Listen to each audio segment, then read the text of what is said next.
South Korean authorities have seized a second ship they suspect of violating international sanctions by supplying oil to North Korea.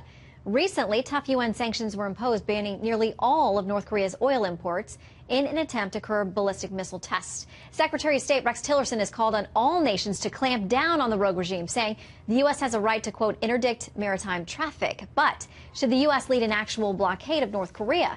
Some experts are saying that is a solution to bringing Pyongyang to heel, as it displays a new so-called nuclear button and yet another threat. Joining me now to discuss, former Green Beret and Fox News contributor Michael Waltz. Great to see you tonight.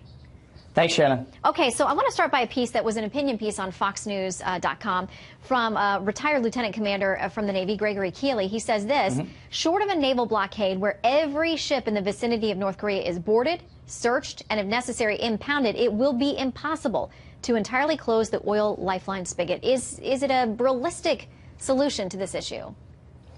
Well, big picture, President Trump must consider, and this is an important part of it, every option on the table short of the military option, because so much is at stake there. So what would a blockade, a naval blockade, seek to accomplish? Well, basically two things. One, to stop the inflow coming into North Korea of oil and gas and anything that could benefit its nuclear program, the machinery or any raw materials, and then the export, in particular with North Korea, of its textiles and seafood, where it gets a lot of hard currency. But operationally, it would be incredibly tough. It would seriously tie down our Pacific Fleet, specifically the 7th Fleet based out of Japan, and it's the 7th Fleet that already lost 2 ships this year, the McCain and the Fitzgerald, to those collisions that we remember talking about. So I'm not, it would have to be part of an overall strategy. I still would like to see us absolutely focused on China and choking off and encouraging the Chinese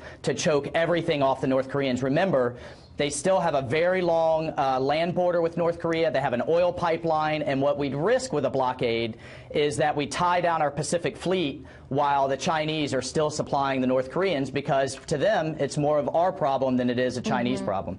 Yeah, they've got to be made to feel like it is in their best interest to act in a way that is negative, has a negative impact on North Korea. By the way, North Korea, its state media outlet said this about the possibility of a naval blockade. They said, should the U.S.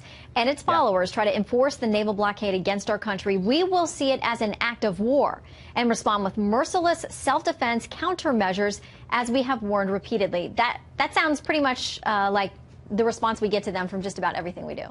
Yeah, well, that's right. But in this case, a blockade is considered, historically an act of war by most countries. The other piece here, though, is an authorities issue. We would need a UN sanction specifically authorizing the use of force.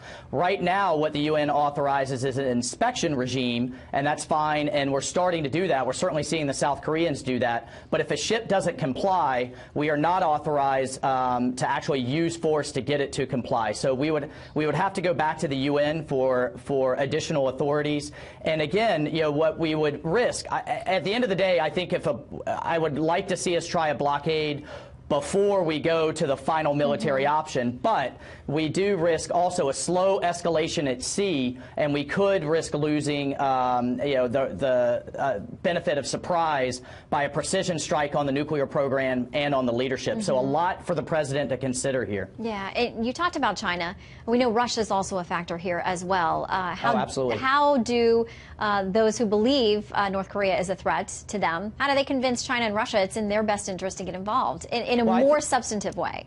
Well, what I think at the end of the day we have to do is make the Chinese, in particular, the Russians to a lesser degree, start feeling the pain and making this part of their problem. How would we do that? Well, one, we can authorize and work with the Japanese to go offensive. Their constitution right now prevents that in terms of their military. Reintroducing tactical nuclear weapons into South Korea, which we had up into the 1990s, and a number of other things in terms of introducing more advanced missile defense and more advanced radar. To the point where the Chinese see the security dynamic drastically shifting against them in Asia, and they say, you know what, North Korea, you're more of a problem than you're worth, and we're finally going to take drastic action here. Yeah, we'll see. Every day a new twist in this. Michael Waltz, thank you so much for helping us break it down. Good to see you. Okay, thanks, Shannon. Happy New Year. You too.